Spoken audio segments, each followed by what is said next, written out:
comenzar esta tarde con el acoso psicológico en el trabajo, el mobbing, que quizá pues es algo que a muchos de vosotros os parecerá extraño, pero está en vuestro alrededor. Tenéis familiares, compañeros, muchas veces directos, que están sufriendo en este momento un problema muy extendido, aunque minoritario, es una minoría muy mayoritaria, la de trabajadores y trabajadoras que van cada día al trabajo con el riesgo laboral específico de sufrir un maltrato recurrente, reiterado, sistemático, al que ya en los años 80 el profesor Heinz Lehmann, el verdadero pionero de todos estos estudios y el que verdaderamente acuñó el término mobbing para podernos entender de qué estamos hablando, afecta a trabajadores y trabajadoras, digo, en un porcentaje además creciente. Desde que hacemos estudios el porcentaje no ha dejado de aumentar, no solamente en España, en otros países. Trabajadores y trabajadoras que van con ese riesgo de ser maltratados en un entorno como el laboral, que como veremos produce per se unas dinámicas muy especiales y muy específicas. Es un entorno en el que el trabajador maltratado no puede escapar, o desde luego no puede escapar fácilmente. Tampoco puede hacer frente a quienes les hostigan directamente, puesto que rigen normas y rigen dinámicas de poder que hacen muy difícil o dificultoso el afrontamiento, y que muchas veces la única alternativa ante esa situación de maltrato es quedarse ahí, sufrirlo, quedarse agazapados, esperando mejores tiempos, esperando que algo ocurra, que algo les proteja, y desgraciadamente en esa prolongación del sufrimiento sin que nada ocurra, son trabajadoras y trabajadores que se van a encontrar victimizados, que van a entrar en un daño psicológico creciente, en un daño que además se va a convertir muy rápidamente en psicosomático, con importantes afecciones, no solamente psíquicas, trastornos importantes de daño psíquico, sino también en sus correlatos psicofísicos, en enfermedades bien reales y bien físicas, que van a cursar con bajas de larga duración y a veces con la definitiva exclusión del trabajador afectado por mobbing de su entorno laboral por haber perdido esa capacidad de trabajar que llamamos empleabilidad. En España, los estudios que desarrollamos desde los años finales de los años 90 y principios de los años 2000, 2001, nos comenzaron a arrojar que también, el dato de que también aquí en España pues teníamos esa presencia de trabajadores victimizados, pero bueno, como en tantos otros problemas relativos al maltrato, aquello que ya hemos conocido en el maltrato doméstico, en el maltrato que las mujeres han sufrido dentro de su entorno de pareja, pues esa tendencia a trivializar y banalizar la violencia psicológica, pensando bien que no es verdadera violencia, o pensando que entra dentro de una relación el ser maltratado. También estos fenómenos de trivialización y banalización los hemos encontrado en el acoso psicológico en el trabajo, donde muchos trabajadores que sufren del mobbing creen o piensan que va en el salario, en el sueldo, el ser maltratados, que el hecho de trabajar incorporaría algún tipo de deber feudal hacia aquellos que los emplean o que los dirigen, y que por tanto el acoso psicológico en el trabajo formaría parte de un cierto panorama laboral, prácticamente que no puede ser de otra manera, que no es sino el efecto natural de ir a trabajar. Un número de trabajadores que banalizan todavía hoy y trivializan el acoso que sufren, creyendo que pasa a todo el mundo, que es normal, que es esperable y que por algo te pagan, entendiendo ese por algo también el hecho de ser maltratados. La mayor parte de vosotros sois profesionales del ámbito psicológico, algunos médicos, algunos expertos en prevención. Os vais a encontrar que este fenómeno afecta a una población muy amplia, pero muy silenciosa. No son personas que se manifiesten, no son personas en las que quepa ver sus relatos en los medios de comunicación, por una razón, y es que la mayoría de ellos, la mayoría de los trabajadores victimizados por acoso, tienen miedo. El miedo es el síntoma nuclear de trabajadores que no solamente son maltratados, sino que además tienen miedo de contar lo que les pasa. Tienen miedo de referir, de relatar, tienen miedo a que ese relato, esa comunicación o esa denuncia o esa queja les pueda significar un agravamiento de su situación y de su caso. Y ese miedo es real, es racional y es legítimo, vista la cantidad de experiencias que ya conocemos de cómo a veces el comunicar, el quejarse o el denunciar incluso internamente estas prácticas, lo que produce es su agravamiento, la aceleración de los procesos, el crecimiento exponencial de la tasa de hostigamiento, incluso acelera la exclusión, la salida de aquel que se ha atrevido a demandar o a denunciar dentro de su organización que le están maltratando, que le están humillando, que le están vejando, es decir, que está sufriendo acoso. El término mobbing en inglés procede de un neologismo utilizado por primera vez por el etólogo Konrad Lorenz. El término viene del verbo que sí existe en inglés to mob, sería algo así como la acción de avasallar o arrollar físicamente a alguien. Un verbo que también se utiliza pues, de una manera para modalidades muy físicas de avasallamiento, empujones, avasallamiento de un gran número contra alguien que es literalmente, se le lleva por delante esa masa. También se utiliza the mob para hablar de la mafia o de, digamos, el lumpen organizado. Y ese término va a ser utilizado para referirse al mobbing, que según Konrad Lorenz, primero que habla de mobbing en las especies de animalitos, de gansos, y ocas y patitos con las que él trabajaba, él define muy interesantemente, por primera vez en 1973, este comportamiento de los animales que él estudia, que él llamará mobbing, como el ataque organizado de un grupo de miembros de una determinada especie contra otro miembro de su misma especie de mayor envergadura, de más tamaño, por el que se sienten amenazados. Esta definición de mobbing del etólogo Konrad Lorenz es muy interesante porque nos permite recuperar buena parte del fenómeno que también se produce entre humanos. Básicamente nos va a permitir entender el perfil universal que casi todas las víctimas de acoso comparten. Lo verán ustedes cuando trabajen con víctimas de acoso en el trabajo. Todas ellas son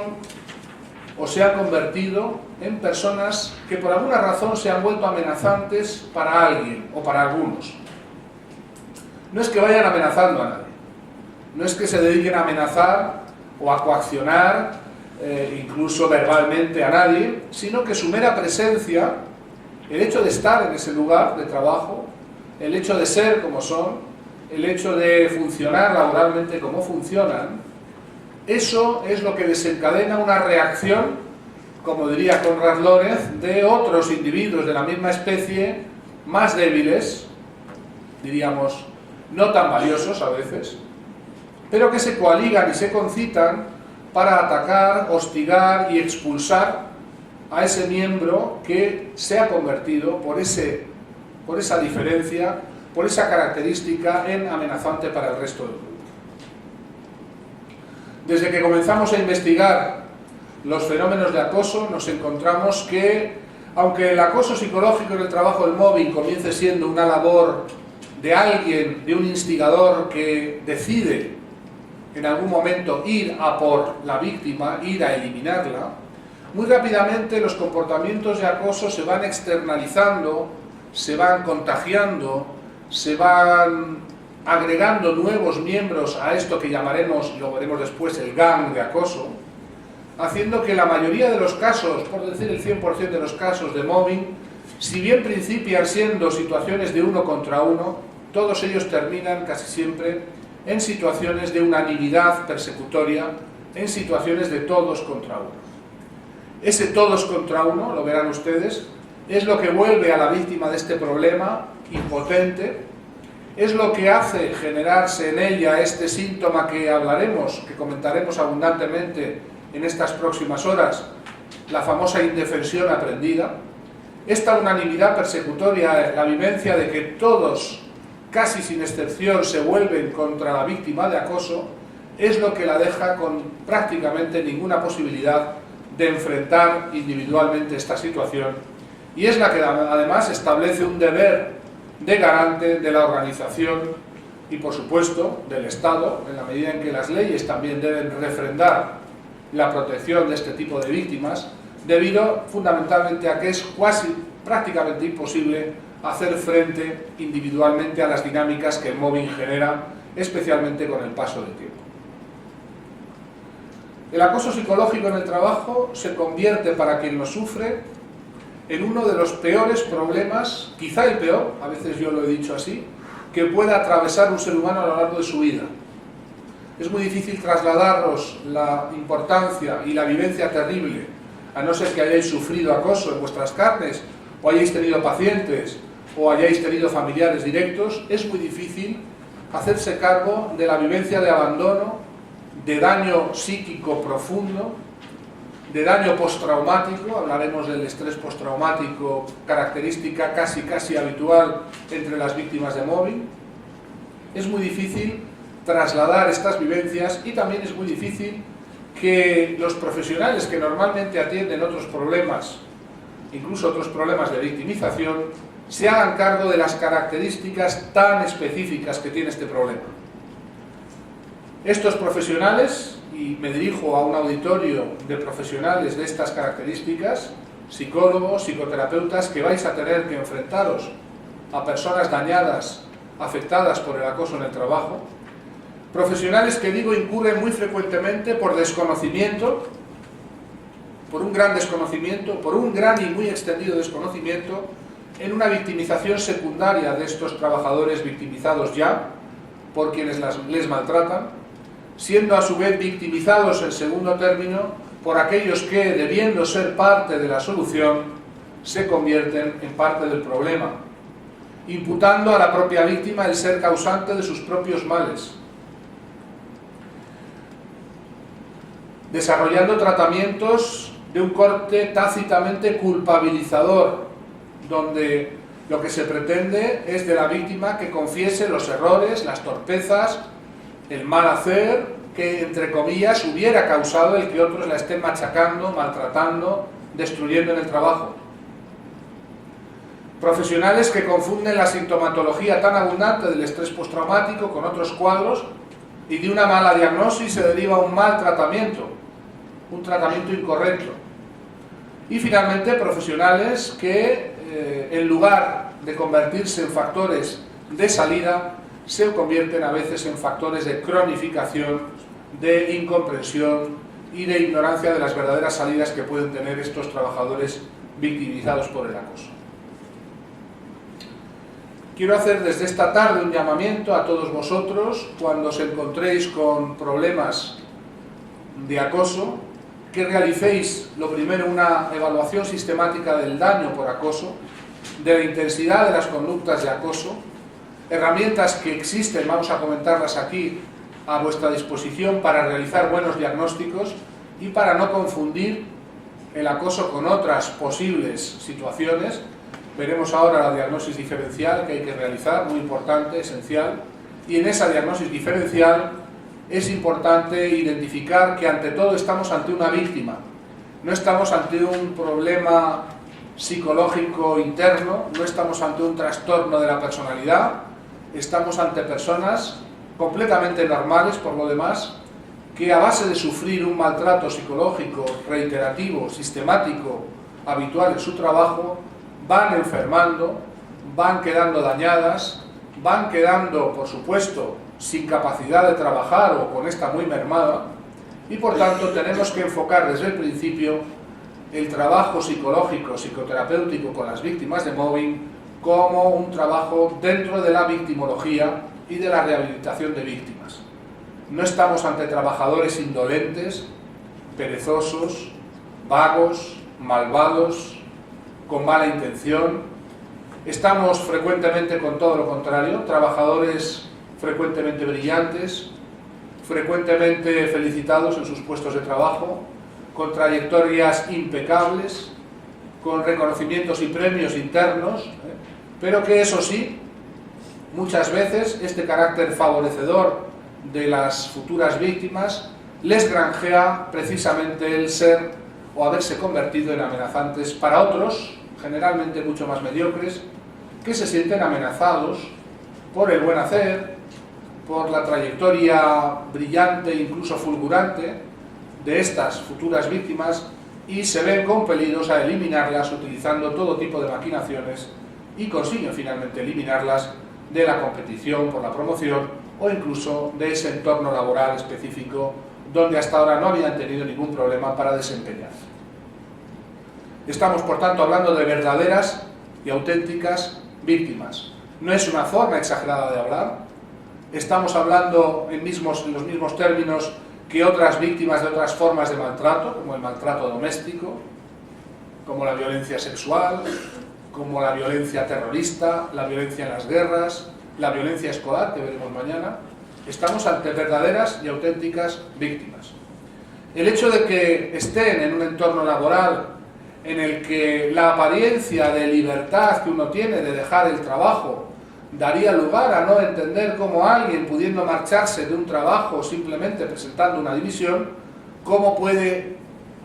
aguantar durante meses o años o incluso décadas un semejante maltrato. Eso es no entender lo que es el trabajo y lo que significa el trabajo hoy en día para los seres humanos.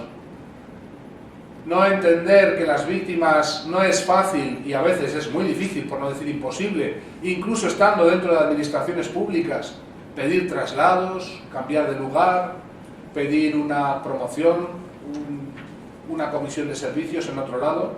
Son situaciones difíciles, por no decir imposibles, las que explican por qué también en estos sectores se vive muy especialmente y muy prevalentemente la presencia y el mantenimiento de factores de riesgo laboral psicosocial que conducen al acoso psicológico en el trabajo.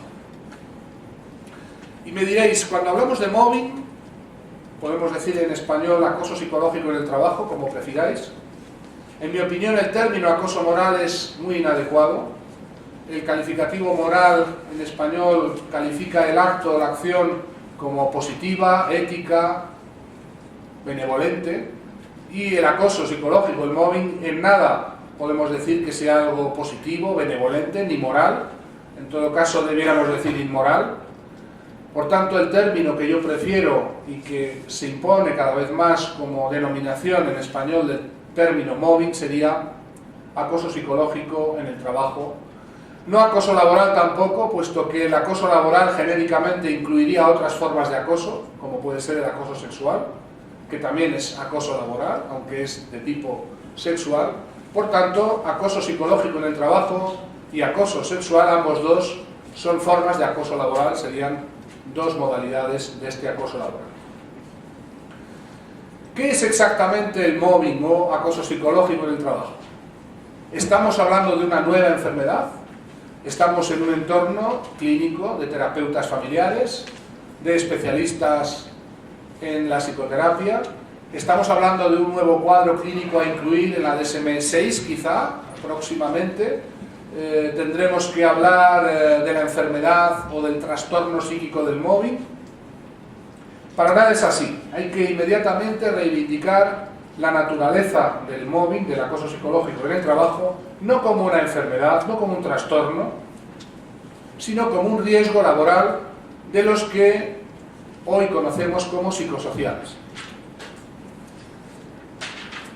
Es cierto que la exposición a este riesgo laboral, el maltrato o el acoso psicológico en el trabajo, con el tiempo va a hacer aparecer secuelas importantes y muy severas, a veces determinantes para perder definitivamente la capacidad laboral, la empleabilidad.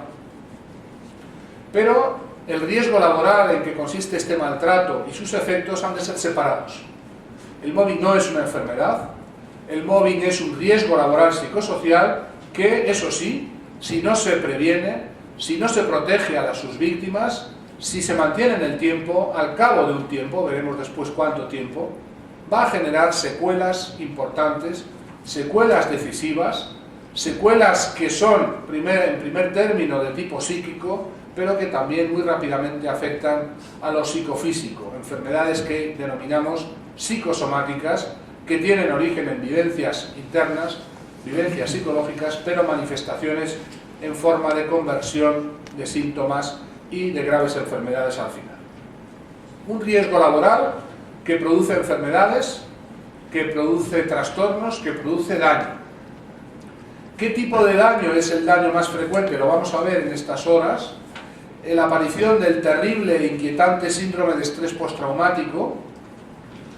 Estamos hablando aquí de un síndrome de estrés postraumático que la mayoría de las veces cuando os enfrentéis a él en un trabajador al que evaluéis por móvil, vais a encontrarlo ya cronificado, vais a encontrarlo ya instalado, vais a encontrar que son meses o años en los que ya el trabajador refiere la existencia y la permanencia de estas terribles secuelas. El síndrome de estrés postraumático ya cronificado, que obedece a un trauma, ciertamente. Un trauma que no es igual que el trauma simple, como una violación, un acto de guerra, un atentado, una situación de grave peligro puntual para la vida o la integridad, sino que es uno de los que denominamos hoy en día trauma complejo. La diferencia entre los traumas simples y los traumas complejos es que el trauma simple, también se llama trauma de tipo 1 o de tipo 2, el trauma simple obedece a un acto único, una situación en la que el sujeto ha vivido una terrible amenaza para su vida o su integridad, mientras que el trauma complejo no requiere una situación tan grave, tan intensa, sino la repetición de otras situaciones, quizá no tan intensas, tan gravemente amenazantes para la vida o la integridad, pero sí, o bien recurrentes y sistemáticas, o bien vividas una y otra vez en entornos inescapables, entornos donde no se puede uno marchar sin más, donde uno no puede huir, donde el organismo sometido al maltrato no puede marcharse sin más, sino tiene que someterse, tiene que quedar a merced del acosador. Y esto es lo que explica la permanencia del trauma de tipo 2 en las situaciones de maltrato doméstico, en las situaciones de acoso escolar, en las situaciones de acoso laboral, de acoso psicológico en el trabajo.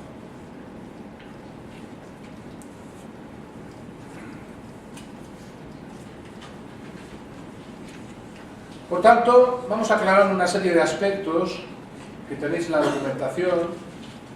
No hablamos de una nueva enfermedad, tampoco es el mobbing equivalente al daño que genera, esto es importante. Anotad en algún lugar que lo mismo que hemos dicho, que no se puede confundir el mobbing con la enfermedad que causa o con el trastorno que causa, sí es importante establecer los niveles de exposición a este riesgo laboral psicosocial. Y hay herramientas con las que podéis trabajar en la prevención y evaluación de a qué intensidad está sometido el trabajador, la trabajadora acosada, porque esa intensidad también va a predecir el tipo de daños, la gravedad de esos daños, de esas secuelas psíquicas. No estamos ante enfermos mentales, hemos dicho ya. En todo caso, el trastorno psicológico que genera el mobbing es un trastorno o una secuela psíquica. Estamos hablando de un daño. Estamos hablando de algo que es reactivo a una situación bien real,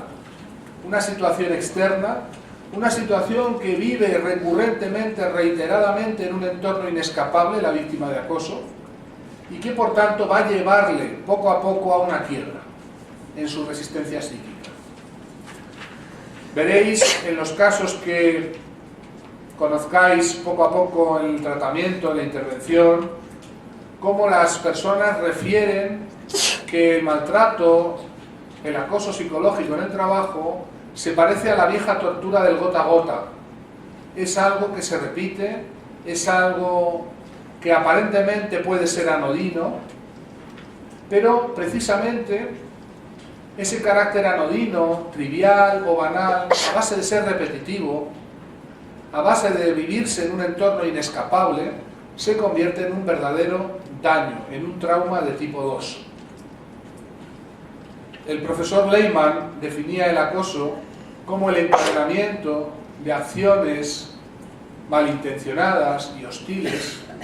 mediante comportamientos aparentemente anodinos o triviales que a un observador externo pudieran parecerle irrelevantes, pero que para la víctima de estas actuaciones son terribles, se van acumulando y van generando una quiebra cierta en su resistencia psicológica. Esto es algo que la mayoría de jueces, legisladores, prevencionistas y especialistas, entre comillas, en mobbing todavía no entienden. Es el hecho de que la violencia en que el mobbing consiste no es una violencia extrema. El carácter extremo viene del carácter repetitivo, reiterativo y del carácter de los efectos extremos que produce en las víctimas. Nadie que vaya a ver un trabajador acosado va a encontrarse con gravísimas violencias extremas, con agresiones físicas, con ingresos hospitalarios, con lesiones, con sangre, vísceras a la vista. Todo esto son mitomanías interesadas que se han ido desarrollando para intentar desviar la atención o solamente reconocer como mobbing los casos verdaderamente límites, extremos, que existen, pero en muy pequeño número, de graves violencias físicas o psíquicas. El grado extremo de la violencia psicológica pertenece a la repetición de las conductas, al hecho de que somos seres sociales y nuestra imagen, nuestra reputación, el hecho de ser en público humillados y vejados, produce secuelas, no digo idénticas, sino mucho más graves que las secuelas psicológicas que puede dejar el maltrato físico. Esto es algo que la investigación se ha encargado de probar una y otra vez. El daño generado por el acoso psicológico y por la violencia psicológica es mayor en términos de estrés postraumático que el que deja la violencia física, siendo esta, la violencia física, mucho más aparente, mucho más evidenciable, mucho más a la vista de todo el mundo. Y precisamente el hecho de que esté a la vista de todo el mundo y que produzca secuelas bien visibles es lo que garantiza la asistencia mucho más rápida y mucho más inmediata de las víctimas de maltrato físico y el abandono, el olvido, la trivialización y la banalización del maltrato psicológico que sufren las víctimas de acoso psicológico en el trabajo. Las personas que sufren acoso psicológico en el trabajo, por tanto, no son trabajadores que identifiquen desde el primer momento lo que les pasa, debido a que la violencia psicológica es sibilina, deja escasa huella, es muy adecuada para ir minando y quebrando la resistencia de alguien sin dejar rastros, testigos incómodos, pero muy eficaz porque va dañando certeramente la esfera psíquica, va produciendo una verdadera víctima, alguien que va a verse cada vez más débil, más impotente, más indefenso, más dañado psicológicamente.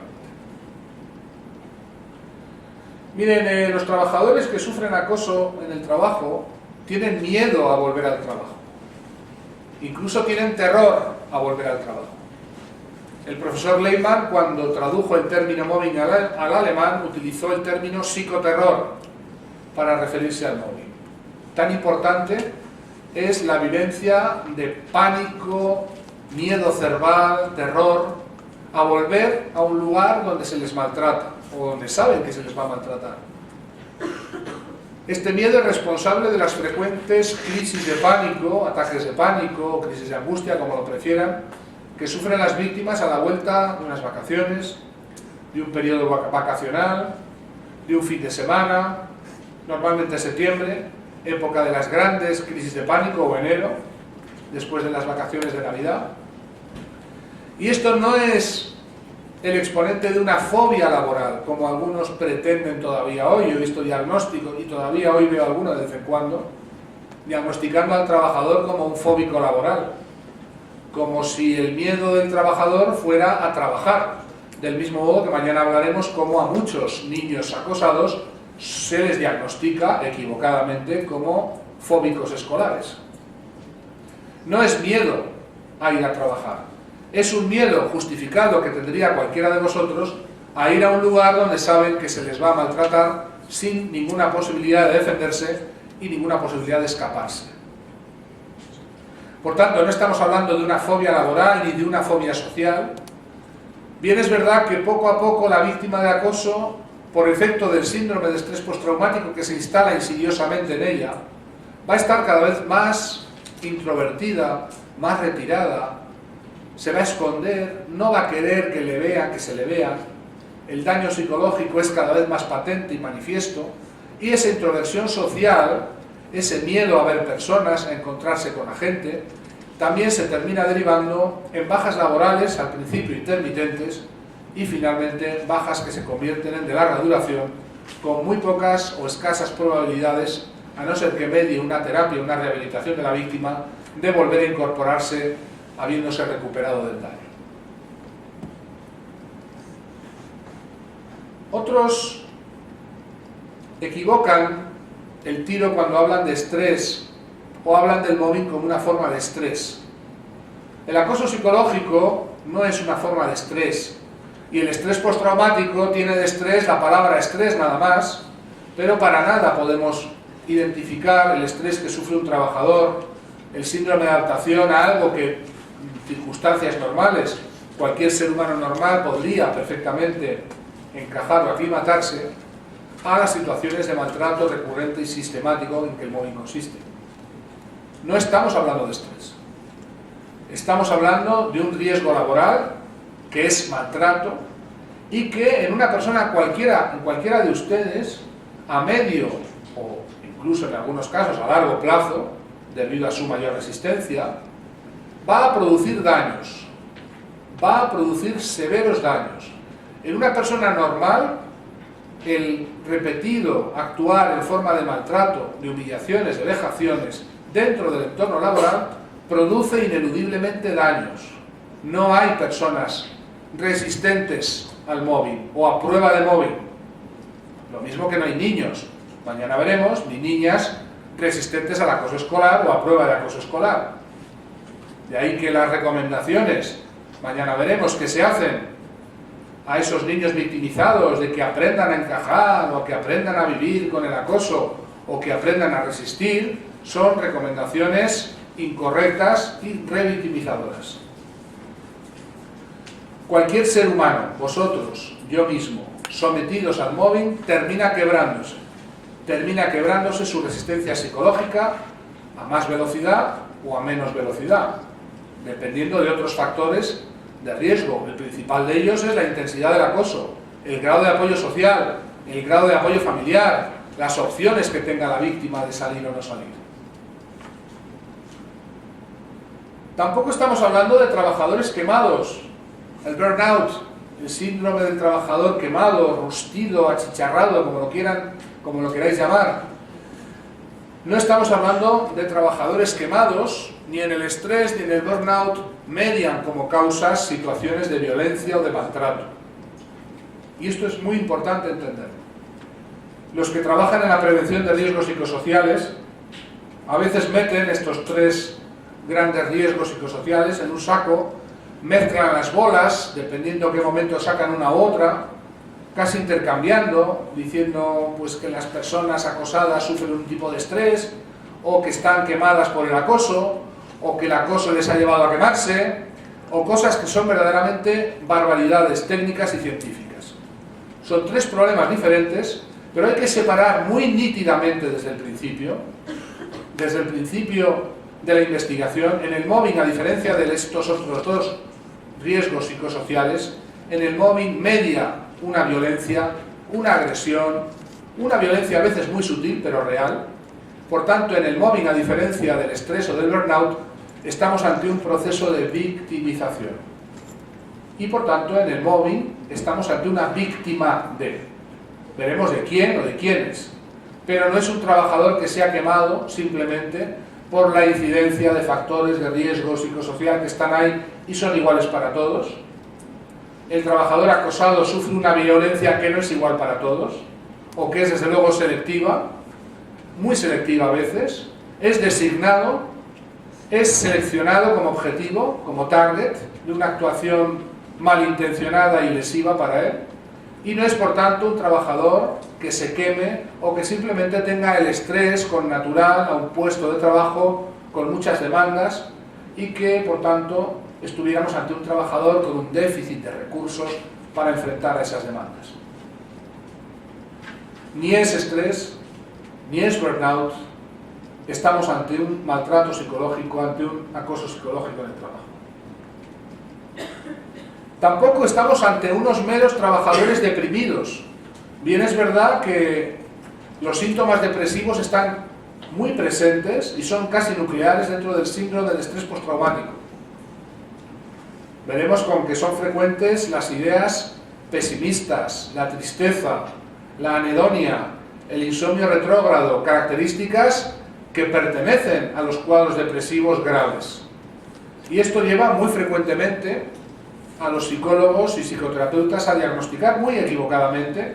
a las personas que sufren de acoso psicológico en el trabajo y presentan estos síntomas como depresivos o depresiones reactivas o incluso en algunos casos depresiones graves o endógenas, cuando estamos hablando de síntomas que pertenecen a otro cuadro mucho más amplio, mucho más grave en mi opinión, mucho más rebelde en el tratamiento, que es el temible síndrome de estrés postraumático, que conlleva estos síntomas depresivos, que lleva a que las víctimas generen estas vivencias terribles de tristeza, abandono, ideación autolítica, anedonia, insomnio, todo esto también y muy intensamente está presente, pero no estamos hablando por tanto de cuadros depresivos y en el tratamiento tenemos que entenderlo para en el buen diagnóstico orientar y dirigir la buena terapia o las buenas prácticas psicoterapéuticas. Tampoco estamos hablando de personalidades trastornadas. Miren que llevamos años investigando el acoso. Todavía hasta la fecha no se ha podido acreditar nunca que exista una personalidad específica previa entre las víctimas de mobbing y cuanto menos que sería o fuera esta personalidad previa la que causara que otros no tuvieran más remedio que acosarlos, visto estos trastornos de la personalidad que presentan en las víctimas. Lo que sí es verdad, y esto ha sido una y otra vez subrayado, es que quienes sí presentan muy habitualmente rasgos patológicos, psicopatológicos, trastornos además muy inquietantes de la personalidad, después los veremos, son los que acosan a las víctimas de este problema. Son frecuentemente personalidades narcisistas, personalidades psicopáticas, directivos de tipo paranoide, que llamamos psico-killers, los que están en el origen de buena parte de los casos de mobbing. Y sí, estas alteraciones, estos trastornos de la personalidad de los agresores, eso sí, podrían explicar, aunque no solo, la persistencia de un problema en un determinado entorno laboral. El hecho de que los trastornos de la personalidad pertenezcan a los acosadores explica uno de los fenómenos poltergeist que después veremos, que es denominado el fenómeno del acoso en serie. Verán ustedes, veréis que en torno a los casos de acoso aparecen fenómenos extraños, poltergeists, ¿verdad?, que se repiten. Veremos en el acoso escolar lo mismo mañana, y que tienen explicaciones, aunque parezcan extraños, y uno de los fenómenos extraños es el hecho de que allí donde hay casos de acoso, anteriormente ha habido otros casos de acoso, y si no se hace nada por intervenir, se producirán nuevos casos de acoso. Es lo que yo he llamado en mis libros los cadáveres en el armario. Abrimos el armario y está lleno de cadáveres de otros trabajadores que fueron ya acosados en los mismos entornos, en los mismos departamentos, en las mismas unidades, por cierto, hay que decirlo, a manos de los mismos acosadores, que ellos sí siguen ahí. De ahí que los acosadores no solamente se quedan, sino que con el tiempo van refinando sus tecnologías, aprendiendo nuevos gadgets, nuevos trucos, nuevos kits de cómo destruir mejor, más eficazmente, más rápidamente a aquellos que por alguna razón en el futuro se hayan vuelto, lo mismo que las antiguas víctimas, por alguna razón o causa amenazantes.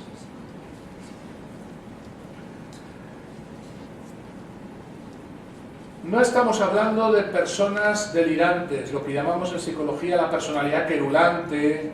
no estamos hablando de paranoides, no estamos hablando de esquizofrénicos, no estamos hablando de esquizotípicos. Estos perfiles a veces aparecen en las consultas y hay que hacer una diagnosis diferencial, pero es muy fácil, creerme, diferenciar una personalidad paranoide, acosada por supuesto en su trabajo, pero también por su pareja, también por los vecinos que hacen ruidos aposta para molestarlos, ¿verdad? Perseguidos en las calles por personas que les miran mal, etcétera, etcétera.